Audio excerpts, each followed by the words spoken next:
No, it's just overall just being a little bit sharper in every aspect of the game. Thought we played fairly well. Thought it wasn't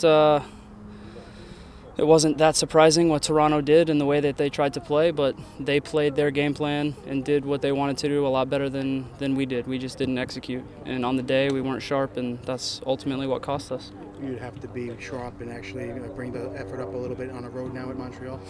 Well, I think we always have the same effort level. It doesn't matter if we're at home or on the road. We always want to outwork teams. We always want to run more than the opposition and make it really difficult on them. But certainly, coming off a loss, you would hope that the energy is going to be even better than it usually is for us. After the game, you pointed out Gideon as having a good performance. Other than that, you said there weren't too many positives. Maybe after looking at the tape today, did you notice anything that you can maybe build upon from the Toronto match going into Montreal? Yeah, I mean, we were getting in pretty good areas. We were certainly had most of the ball. We weren't too dangerous with it, but when we were dangerous with it, guys were making the right runs. It's just the final pass wasn't really there. So obviously, it'll take a couple games for us to get those relationships back to where they were last year. But we have good players in the attacking third. Our attacking players, they all played a little bit below their level.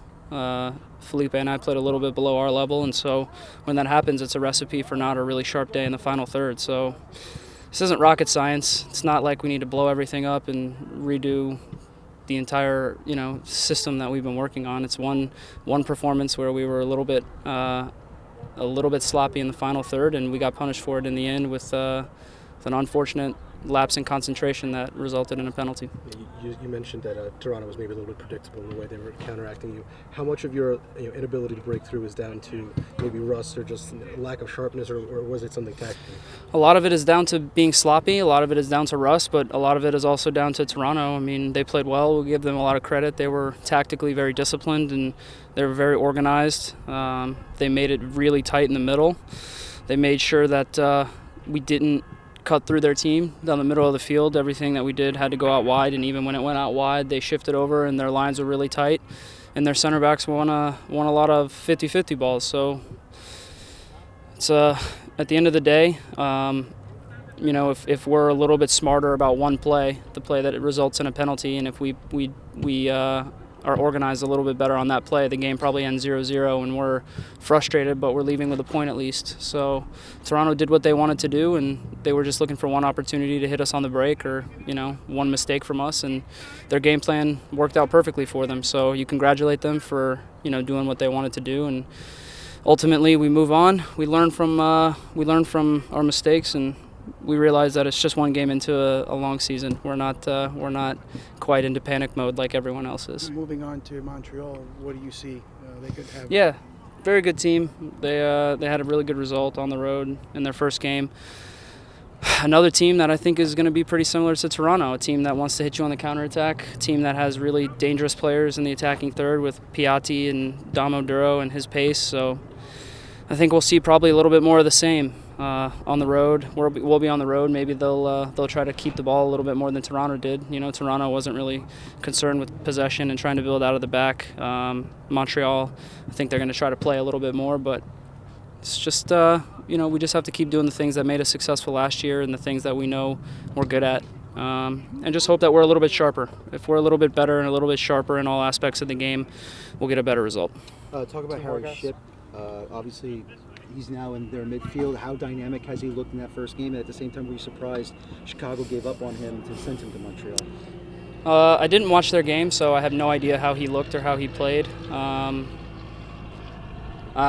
nothing surprises me in this league, to be completely honest. Maybe at first you're like, I guess Harry's a guy that has a lot of roots being a homegrown guy in Chicago, so you don't really expect him to get traded. I mean, there's a lot of buzz surrounding him, I know that.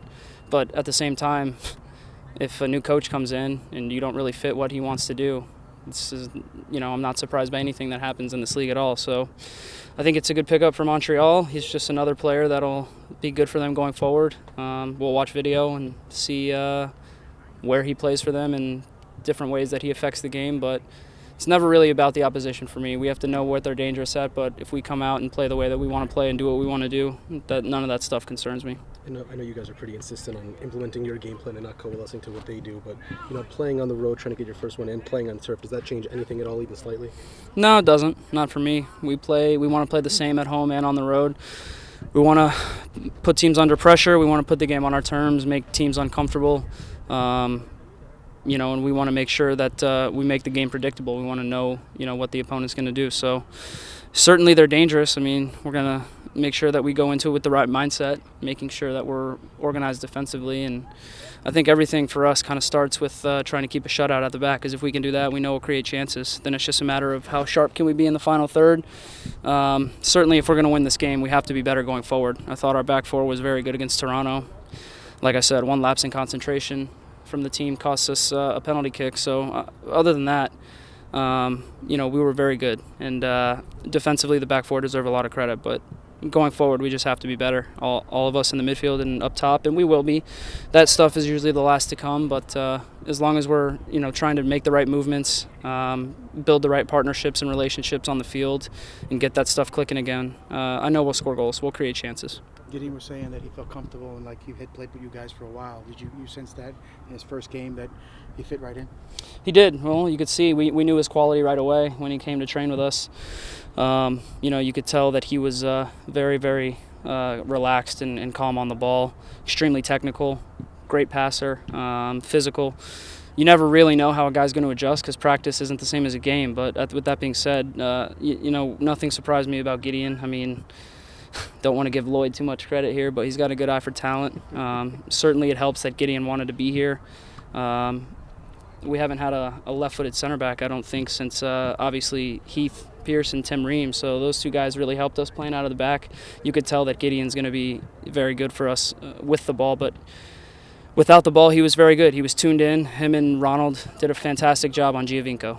Giovinco barely had a sniff of the game for 80 minutes.